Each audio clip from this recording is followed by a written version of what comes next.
Tunaendelea na tulipoishia kwenye sehemu iliyopita.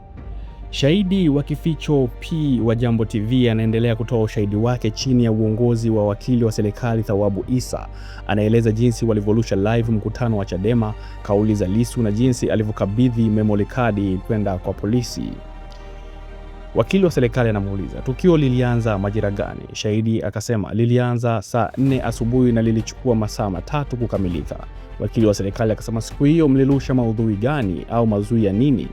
Shahidi wa kificho alisema tulirusha maudhui ya Chadema yaliwakutanisha Watanzania kuzungumza mambo ya kiuchaguzi na masuala ya no reforms no election. Wakili wa serikali akasema unawakumbuka wazungumzaji? Shahidi wa kificho akasema nakumbuka ni mwenyekiti Tundu Lissu, makamu mwenyekiti John Heche na katibu mkuu John Mnyika. Wakili wa serikali akasema kwa namna ulivyowataja wazungumzaji unakumbuka kauli? Shahidi akasema kwa ujumla nakumbuka walizungumzia no reforms no election na ni kwa namna gani wataenda kuingia kwenye huo uchaguzi. Wakili wa serikali akasema walisema wataingia kwa namna gani kwenye uchaguzi.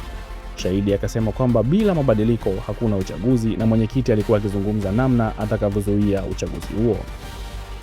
Wakili wa serikali akasema mwenyekiti nani? Shahidi akasema Tundu Lissu.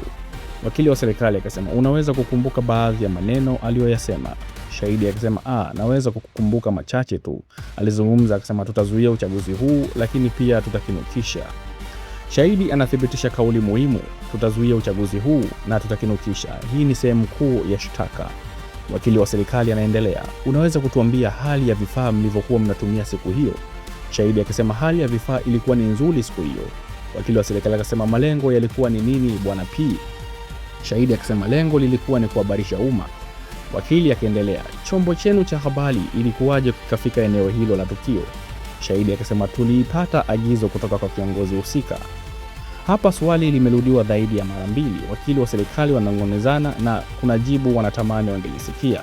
Wakili wa serikali akasema zoezi lenu la kurusha lilichukua muda gani? Shahidi akasema masaa 3. Wakili wa serikali akasema baada ya hapo nini kiliendelea?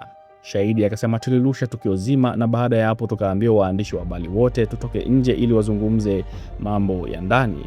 Shahidi anasisitiza lengo lilikuwa ni kuhabarisha umma na walirusha live kwa masaa 3. Wakili wa serikali akaendelea, nikurejeshe tena kwenye tarehe 7 mwezi wa 4 mwaka 2025. Unakumbuka nini kilitokea kinachohusiana na shughuli zako? Shahidi akasema siku hiyo nilikuwa Dodoma kikazi. Nikapokea simu yangu kutoka kwa bosi wangu John Malo. Sasa imesikika Maro ni sio Marwa tena. Nikaripoti kituo cha polisi.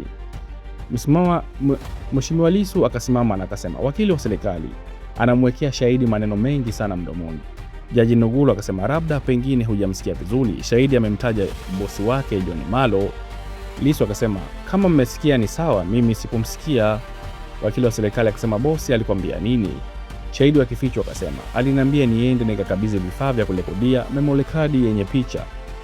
Wakili wa serikali akasema ilikuwaje mpaka rekodi ikawa kwenye kadi? Shahidi akasema tunaporekodi hayo matukio huwa yanaingia moja kwa moja kwenye kadi.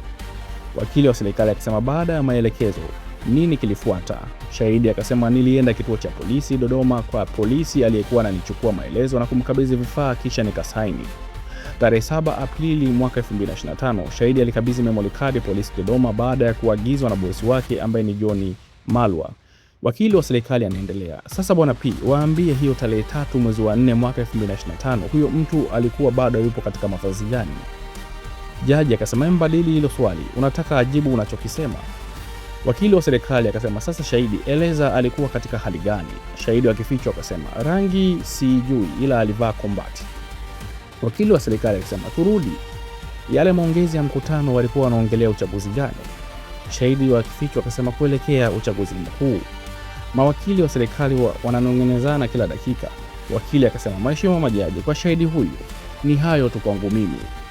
Examination in chief imekamilika. Shahidi amethibitisha kauli kuwa tutazuia uchaguzi na tutakinukisha na jinsi alivyokabidhi memory card kwa polisi.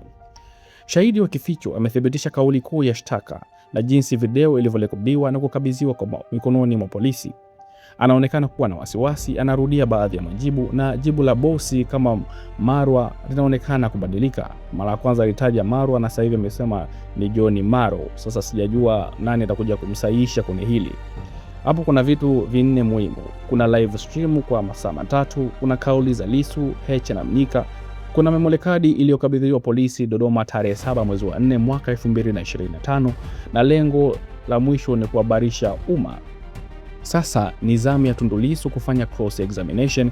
Tunatarajia maswali magumu kuhusu nani aliruhusu raifu, nani alichapisha na mnyololo wa ushahidi. Shahidi wa kificho wametoa ushahidi wa msingi kwa upande wa mashtaka. Sasa mpira upo kwa upande wa Lissu. Haya, tusubiri cross examination ambayo atakuja kuifanya Lissu, sababu huu ndo muda wake, kwa sababu inaanzaga kwanza maswali ya kawaida kwa wakili akiwa anaifanya ile examination yake, alafu anakuja kufanya cross examination yule anayetuhumiwa, au kama ni wakili wake ndo anayedili na hicho kitu, wakili wa mtuhumiwa ndo atafanya cross examination ili kuangalia, je, yale maswali na majibu aliyokuwa anayajibu shahidi yalikuwa sawa au kuna magepu yalipatikana hapo.